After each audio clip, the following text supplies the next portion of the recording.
Bonjour à tous et à toutes, ici Christine Levicki. Je vous fais une vidéo en direct de mon bureau où je m'acharne à essayer de finir les différentes tâches que j'ai à faire avant de m'embarquer dans une aventure absolument extraordinaire, en tout cas que je souhaite et que j'espère absolument extraordinaire.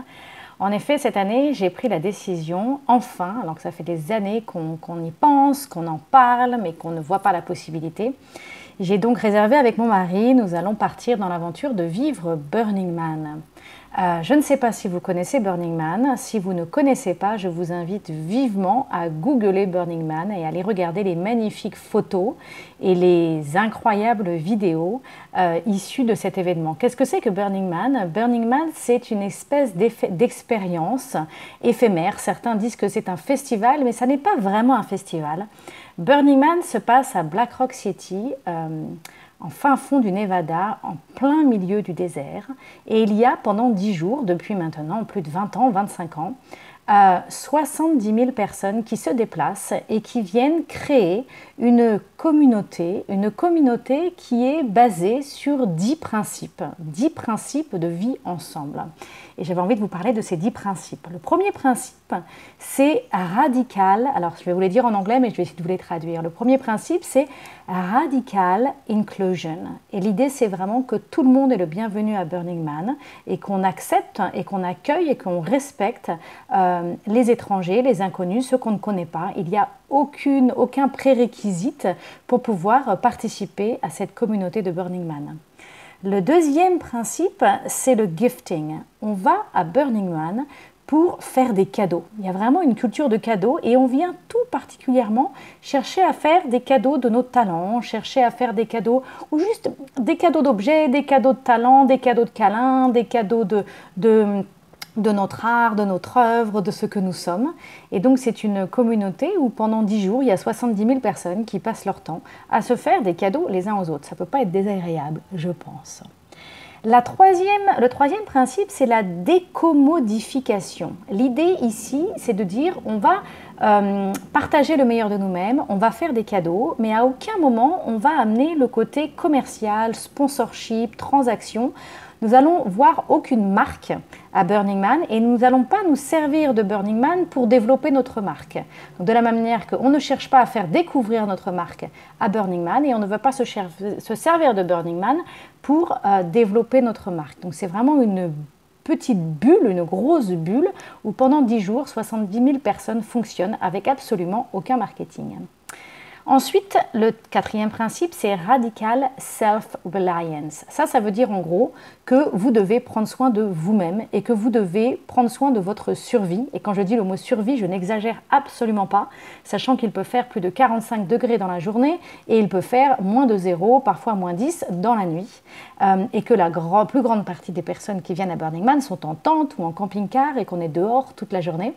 Il n'y a absolument aucun commerce, aucun moyen d'acheter quoi que ce soit à Burning Man, donc il faut amener sa nourriture, il faut amener sa pharmacie, il faut amener ses vêtements, il faut tout amener pour 10 jours. J'exagère, il y a tout de même 2 choses qu'on peut acheter à Burning Man. On peut acheter de la glace pour nos glacières, donc des glaçons, et puis on peut acheter du café pour pouvoir tenir pendant les 10 jours. Mais c'est les 2 seules choses que l'on peut se procurer de l'extérieur, et sinon on nous demande de ne pas dépendre, de ne dépendre de personne en fait pendant ces 10 jours et d'emmener toutes ces affaires. Donc c'est pour ça que, je ne sais pas si vous voyez là sur le côté, mais il y a beaucoup de bazar dans mon bureau parce que je suis en train de préparer mon plan de survie. Le troisième principe, c'est radical self-expression.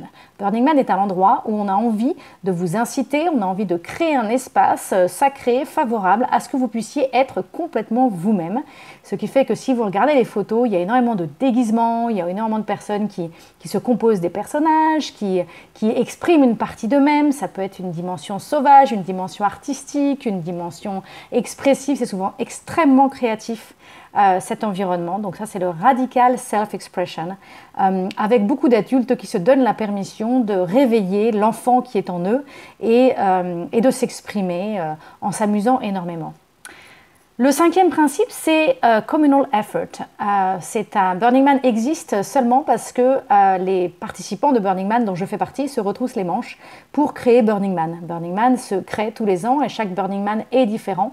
Et il n'existe que parce que chacun participe à la création de cette communauté. Donc on demande aux participants de s'investir, de se porter volontaire pour des tâches, de participer. Et c'est à travers la participation qu'on peut accéder à la magie de Burning Man. Un autre événement, un autre critère, un autre principe, c'est la responsabilité civique. Quand on est à Burning Man, on propose des activités. Donc moi, en tant que participante, je vais proposer des choses aux participants et aussi je vais pouvoir participer à une multitude d'activités. Ça peut être des cours de yoga, ça peut être des concerts, ça peut être des repas, ça peut être des bars, ça peut être des soirées dansantes, ça peut être des workshops, ça peut être une multitude de choses auxquelles je vais avoir accès. Mais on nous demande de respecter notre responsabilité civique et de ne pas proposer des choses qui pourraient être illégales ou qui pourraient mettre en danger les participants de Burning Man. Donc la responsabilité civique. Un autre principe qui est extrêmement important à Burning Man, c'est le Leaving No Trace. On crée un événement où 70 000, 80 000 personnes viennent dans le désert et après être partis, 10 jours plus tard, après avoir fait la fête, après avoir vécu cette aventure extraordinaire pendant 10 jours, on ne laisse aucune trace derrière nous. Et il y a un principe très important, un mot-clé très important quand on va à Burning Man, qui est le mot MOOP. C'est M-O-O-P et ça veut dire Matter Out of Place.